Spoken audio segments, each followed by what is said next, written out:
요 며칠 확진자 수가 줄었다 싶었는데 다시 2,000명대입니다. 참 무한 반복입니다. 김유진 아나운서. 네, 오늘 발표된 코로나19 신규 확진자 수는 2,155명입니다.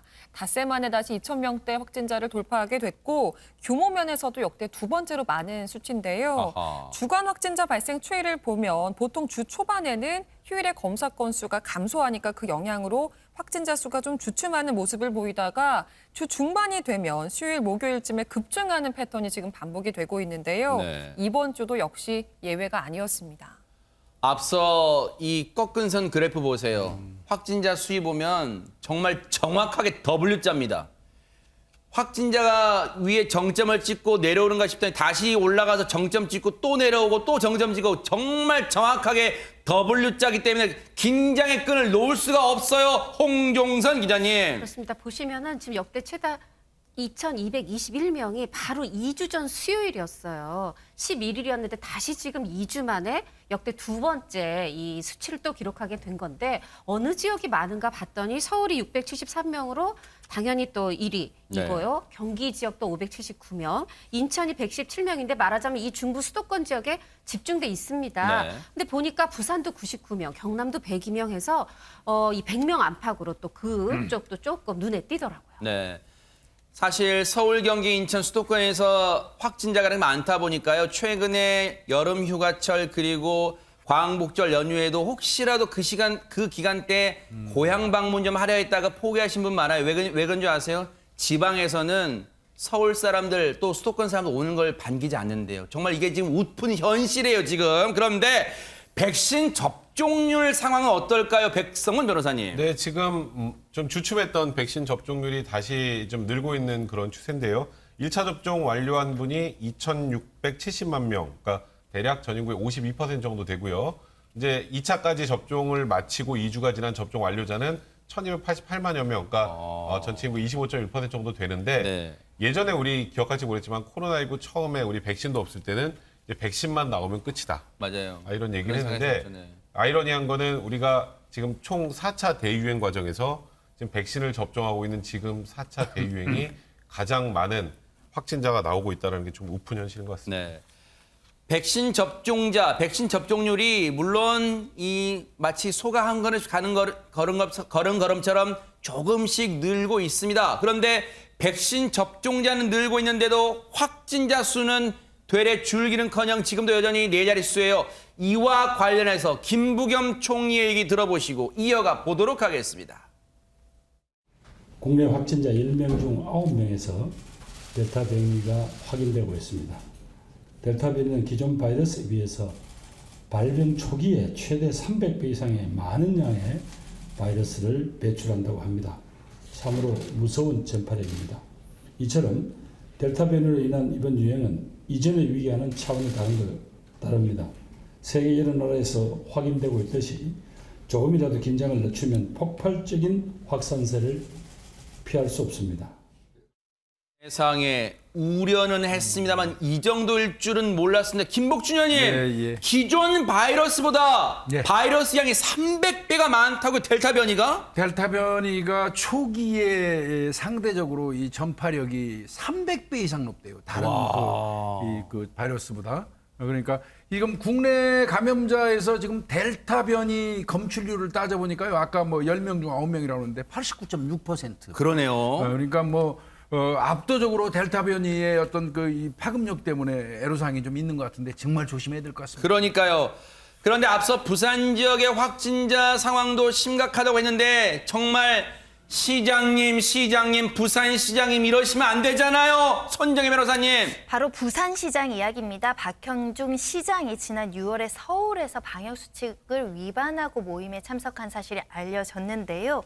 6월 19일 이제 미술제 아트 부산 조직위원장이죠. 이운경 고문이 자택에서 이제 주최한 식사 모임에 13명을 이제 초대를 했다라고 알려지고 있습니다. 이 고문은 남양유업 홍원식 회장의 부인으로도 잘 알려져 있는데요. 그래요? 이게 어떻게 알려졌냐면 자택에서 식사를 했잖아요. 이 집에서 일을 하는 가사 도우미가 사진을 찍어서 5인 이상 사적 모임 위반했다. 이렇게 경찰에 고발해서 조사가 진행 중이라고 합니다. 하하.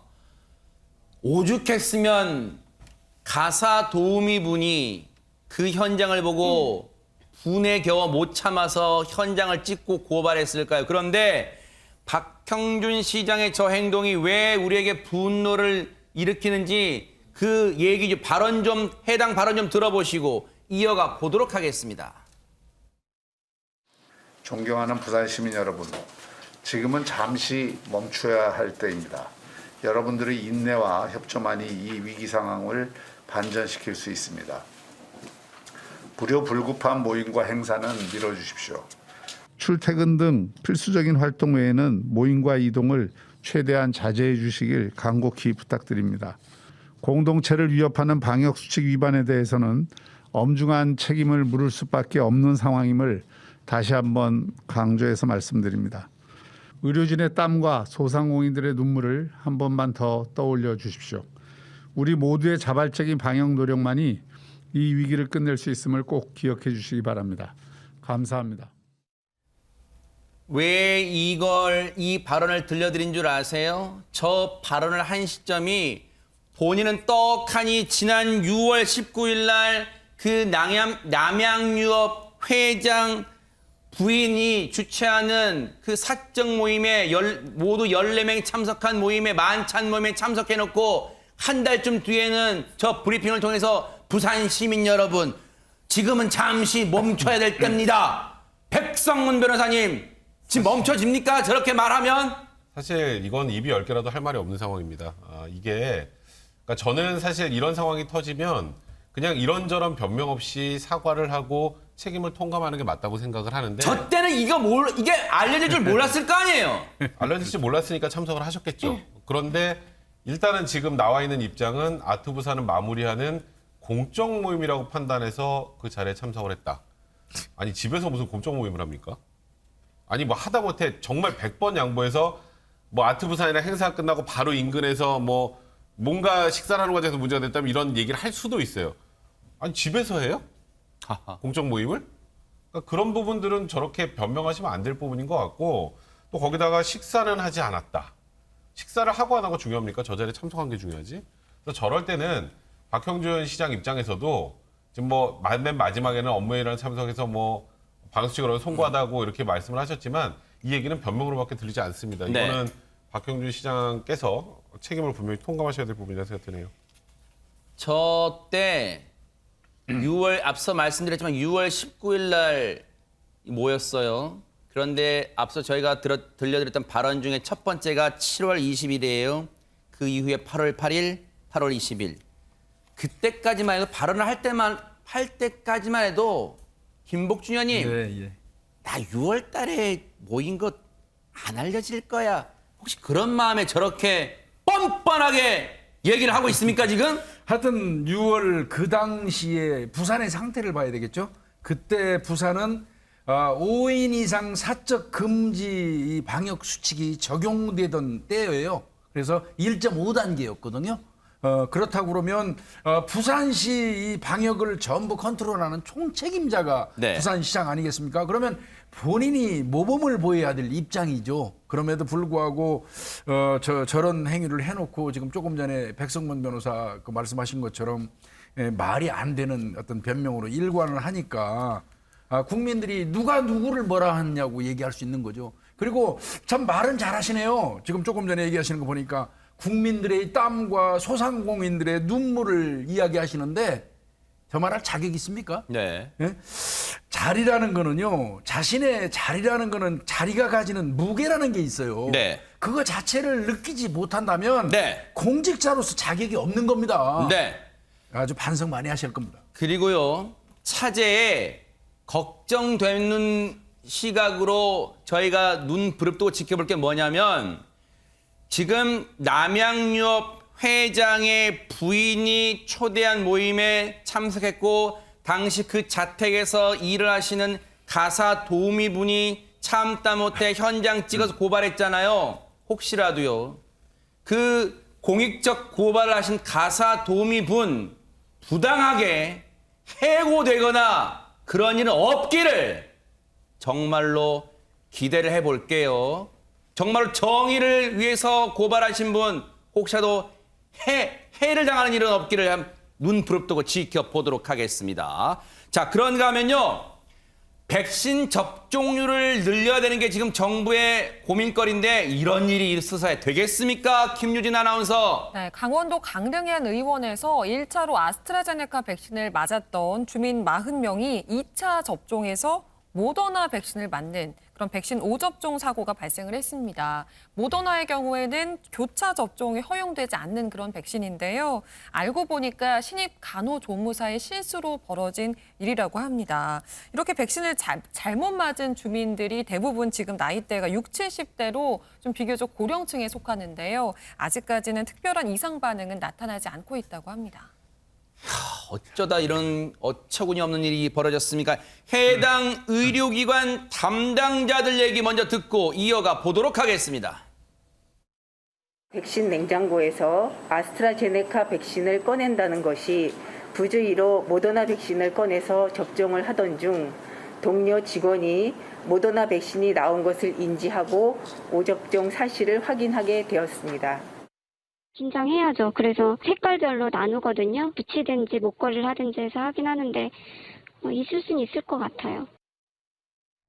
왜 우려가 되냐면 앞서 말씀드렸죠. 이 모더나는요. 모더나 백신 교차 접종이 안 되는 종류예요. 그런데 지금 교차 접종이 됐잖아요. 혹시 부작용, 혹시 우려할 만한 일은 없는지 전문가 얘기 들어봤는데요. 듣고 이어가 보도록 하겠습니다.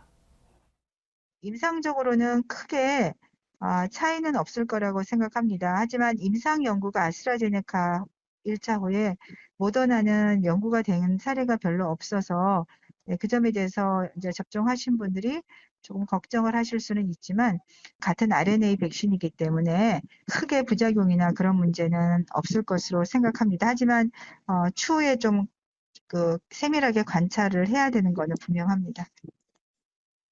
백성문 변호사님, 일단은 큰 문제가 될 것 같지는 않다고 하니까 한시름 덜었습니다만 저런 사고가 또 일어날 수는 있는 거잖아요, 가능성은. 근데 큰 문제는 없을 거라고 생각된다는 거지만 맞은 분들은 어떠실까요? 그러니까요. 교차 접종 안 되는 걸로 알고 있는데 내가 그걸 맞았어라고 하면 얼마나 불안하시겠어요.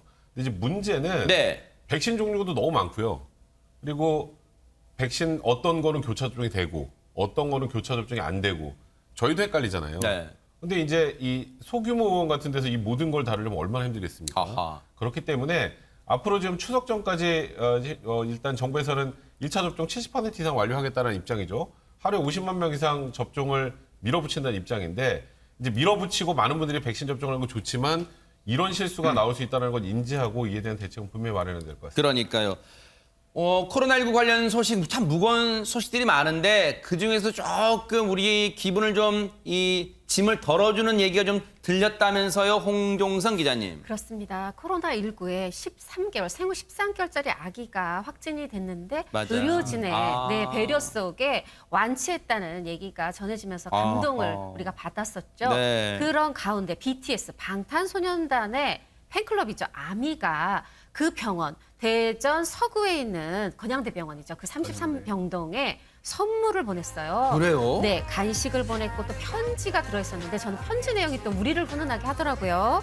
힘든 코로나 시기에 다들 마음이 지칠 때 이 33병동 의료진이 보여주신 그 따뜻함에 정말 행복했습니다. 노고에 감사드리고 이 방탄소년단 팬클럽 아미는 앞으로도 계속해서 의료진의 어떤 이런 모습들을 응원하겠습니다라고 편지를 적어서 보냈습니다. 야, BTS 팬클럽 아미분들 참 부지런하시고 참 어디 진짜 안테나를 잘 세우신 것 같은데 근데 애초에 저 건양대병원에서 그 13개월짜리 아이 이 확진됐던 아이 사연이 어떻게 처음에 알려지게 됐었죠? 김유진 아나운서. 이게 퇴원한 아이 엄마가 지역 온라인 커뮤니티에 의료진에 대한 감사의 뜻을 전하면서 세상에 알려지게 됐고요. 또 저희 뉴스파이터에서도 전해드렸잖아요. 맞아요. 혹시 그래서 알게 되신 건 아닌지 아하. 이런 생각도 해보는데 그런데 사실 지금 건양대 의료진뿐만이 아니라 전국에 계신 모든 의료진들이 너무 고생 많이 하고 계시잖아요. 그 노고에 감사하는 마음을 잊지 않는 것도 중요하겠지만 그 노력과 희생에 그걸 헛되이 하지 않으려면 무엇보다도 우리 모두가 개개인의 방역 수칙 그리고 거리 두기를 잘 지켜야 한다는 게 그게 최선이지 않을까 하는 생각도 해봅니다. 네. 당시에 저 확진된 13개월 진짜 아이입니다. 13개월의 아이의 이 완치를 위해서 아예 엄마도 그리고 병원 측도 정말 헌신적 노력을 다 했어요. 특히 확진자가 급증하면서 병실을 제대로 구하기 어려운 상황인데 가까스로 이렇게 병실을 배정받았는데 생각해 보시면 병실이라는 게 어른들 위주잖아요.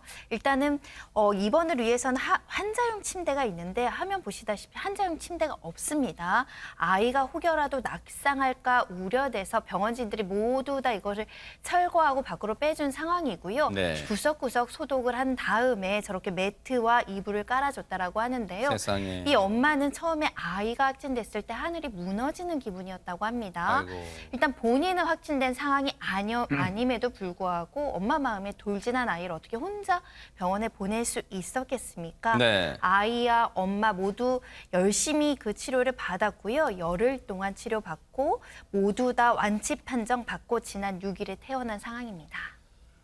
병원 간호사분도 이제 이 아미 팬클럽 아미한테 BTS 팬클럽 아미한테 이제 선물 받았잖아요. 정말 그냥 의료진으로서 했던 일인데 최선을 다했던 일인데 이렇게 많은 위로와 감사를 전해주셔서 몸둘 바를 모르겠다 이런 얘기도 들려주셨습니다. 정말로 늘 우리가 말씀드립니다만 이 얘기 한번 들어보시고 이어가 보도록 하겠습니다. 그 떡하고 감귤 과자 같은 거랑 그러니까 제주도에서 나오는 그런 초콜릿 이런 거 보냈습니다.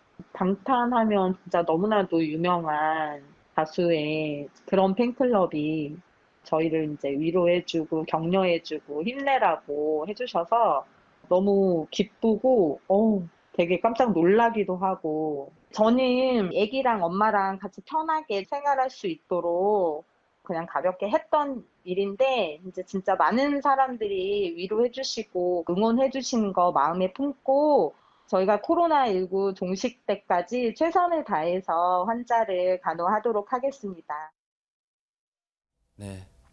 자신의 아이처럼 저렇게 사랑을 베푸는 의료진들입니다. 저런 의료진들에게요, 정부도 입으로만 감사하다 고맙다고 하지 말고 참 실질적인 대책을 세워주기를 지켜보도록 하겠습니다.